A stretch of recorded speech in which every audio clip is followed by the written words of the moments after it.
If your gimbal footage isn't as smooth or cinematic as you hoped, it might not be your gimbal skills, it might just be that you need to tweak a few settings. We're going to cover the must-know DJI RS4 Mini settings that will transform your footage, including a secret hidden screen that most people miss. By the end of this video, you'll know the settings to perfect your gimbal game and get pro shots every time. Once you've powered on the gimbal, swipe up. This is the home screen. You can tap on the top left icon to go into the Autotune settings, and if you want to, you can tap Start Calibration, and that will fine-tune the gimbal depending on your payload, assuming it's already balanced. And if you tap on these things, you can adjust the stiffness of individual motors in the gimbal to get the best results if you want to fine-tune things manually.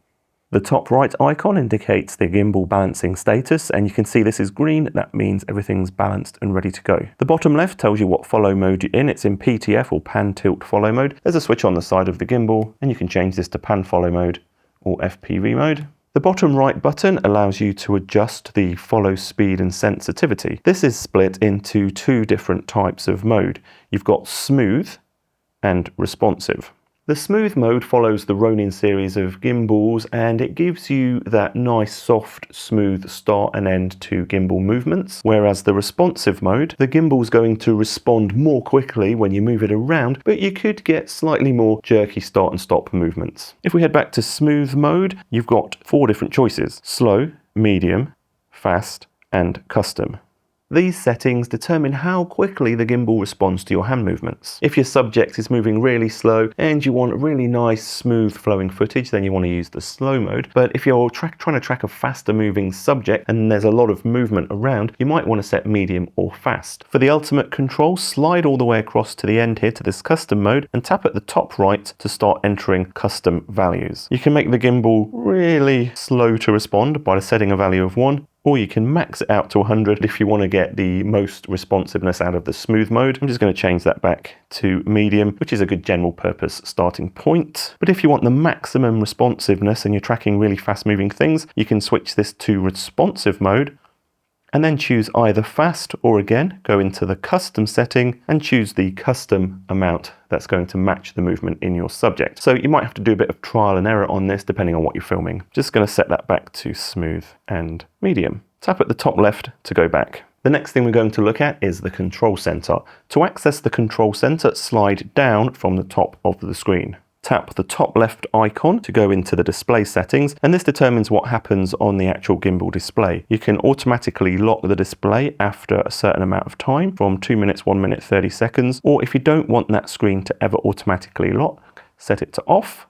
And while the screen is locked, you can choose how bright or how dim it is. So if you're filming in an environment where you might not want that screen showing up on a reflection of something, then you can drop that brightness right down. On the top right, you've got the Bluetooth settings, and I've got a dedicated video on how to connect your camera to this gimbal, so I'm not going to go into this here, but basically you can choose to connect to the camera or your mobile phone using Bluetooth. The bottom left setting turns on or off silent mode, and when silent mode is turned on, the gimbal's not going to make any beeping noises, so when you turn the gimbal on, you get that beep. If you turn silent mode on, you're not going to get any of those beeps, and you might want that if you're filming in a situation where you don't want to disrupt the subject that you're filming. At the bottom right, we've got the system settings. So I'm going to tap on this little nut, and we've got quite a few options to go through here. The first is the ability to disable the selfie mode. I can triple tap the front trigger, and now the gimbal is going to switch and look backwards or into selfie mode. You might not want that accidentally turning on if you're in the middle of filming something and you're using the trigger for something else. So if I turn that on to disable selfie mode, if I do a triple tap now, you can see the gimbal is not being turned into selfie mode. Unless you actually want to use selfie mode, I would recommend having that disabled all the time. It's just going to prevent any weird problems or mistakes during filming. The next mode you can turn on is this orbit follow mode, and this is supposed to create even smoother movements if you're doing arc movements or orbit movements around a subject. There aren't many technical details about what this feature actually does, but as far as I'm aware, I believe it alters the deadband. Next up, we've got the auto lock section. This determines what happens when you power off the gimbal, whether it's automatically going to lock those axes. If we go into the on-off submenu, we can either perform no auto locking when we power off the gimbal. So if I power off now, the gimbal just powers off, and you can see none of these axes are automatically locked. Let's just power it back on. And if we go back into auto lock, you can also recenter and lock the gimbal, or fold the gimbal up and auto lock the axes like this.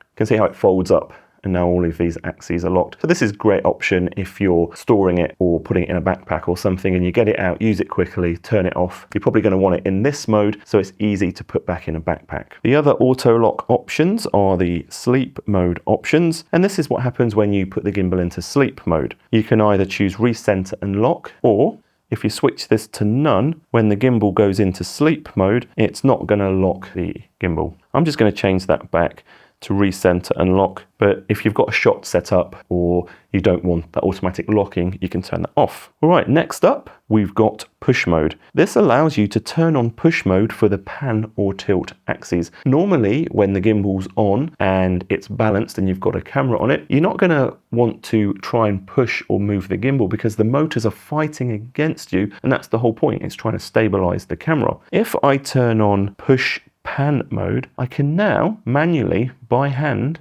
move this pan axis. If I turn on tilt, I can now manually tilt forwards and backwards.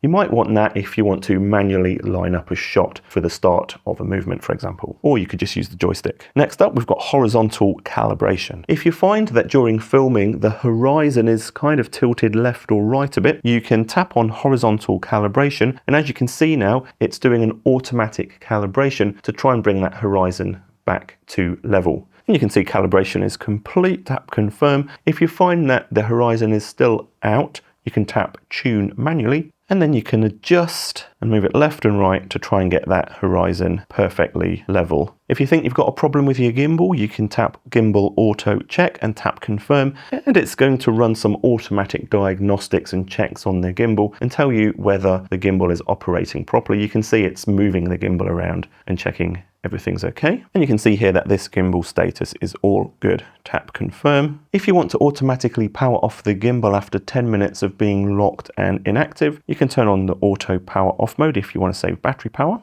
And if you want to restore the settings, you can restore the gimbal parameters back to their defaults. I'm just going to tip cancel. And you can also restore the original Bluetooth password. You can also change the language of the gimbal, get device information such as serial number, check out what the firmware of the gimbal is at the minute, and view compliance information. Okay, let's tap back to get to the settings and then swipe up to get back to the home screen. Let's take a look next at the gimbal settings. To access the gimbal settings, slide up from the bottom. The first thing you can change is the joystick speed. If you tap on this, you can set this to slow, medium, fast, or even custom. And what this setting does is it just affects how quickly the joystick responds to movements. This is medium, this is fast.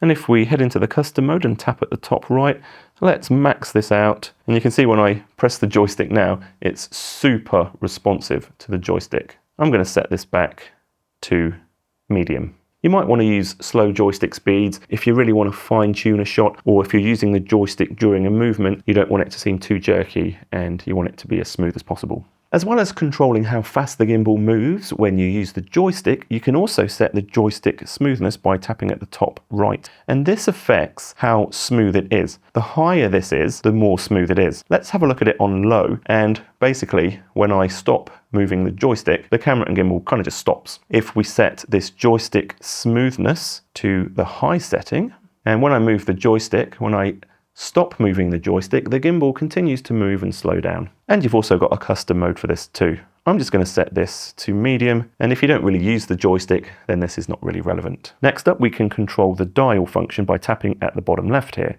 If you've got a camera connected and it supports focusing, you can use the dial on the front of the gimbal to adjust focus. You can also adjust the camera's ISO, aperture, shutter speed, or if you want to control the roll axis of the gimbal using the front dial, you can do that.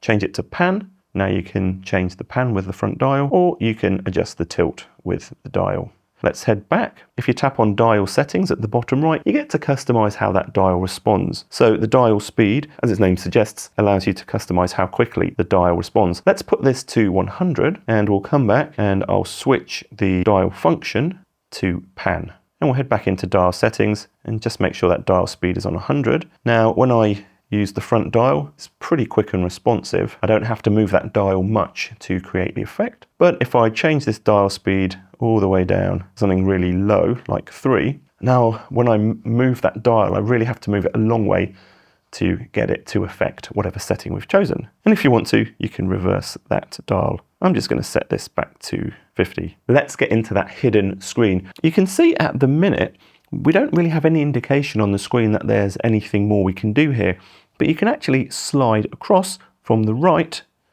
to access these 2 hidden settings. The first setting allows us to customize what the physical M button does on the gimbal. By default, this is set to take photos. So if you've got your camera connected, you can just press the M button and the camera will take a photo. But if you've got the camera connected correctly to the gimbal, you can set this to custom button mapping. And what this will do on a Sony camera, if you've got custom button 1 set up to perform some custom action, like turning on and off zebras, for example, you can use the M button to activate that custom function on the camera. You can also do this on a Nikon camera with function button 1. And this can be super handy, especially if you're using this gimbal purely for video and you never want to take photos with it. So I'm going to leave it on this setting.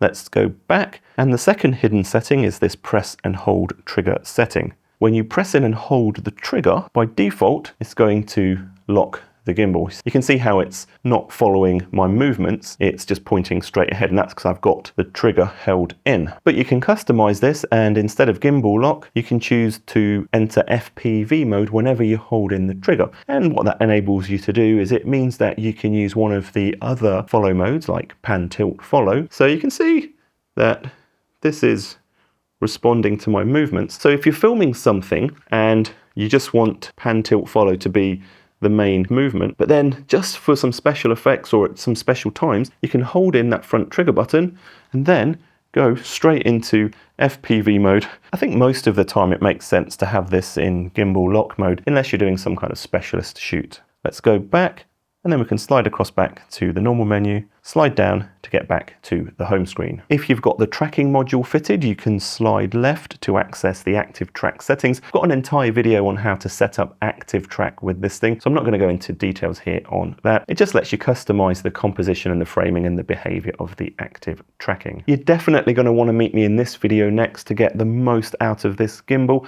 I'm Jason Roberts. Please subscribe, I'd really appreciate that, and hopefully I'll see you in the next video. Bye.